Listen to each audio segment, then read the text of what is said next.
আমি আর সারা দুই শরীর এক আত্মা, তাই তো আমাদের চাওয়া পাওয়া গুলো অদ্ভুত ভাবে একই রকম হয়ে যায়।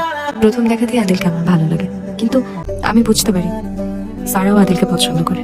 যেই সারা ছোটবেলা থেকে পৃথিবীর যে কোনো কিছুর বিনিময়ে আমার জীবনের সুখ এনে দিতে মরিয়া হয়ে থাকতো, আজকে আমি আমার সুখের জন্য ওর সাথে এত বড় স্বার্থপরতা করতে পারি না। তাই তো ইদানিং মজার মজার রান্না করে সারার নাম করে আদিলকে খাওয়াচ্ছি, ইমপ্রেস করার জন্য।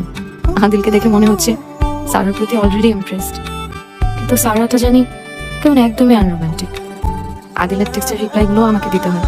মাঝে মাঝে তো এমন হচ্ছে যে আমি সারা রাত ধরে আদিলের সাথে প্রেমালাপ করছি, আর ম্যাডাম নাক ডেকে ঘুমাচ্ছে।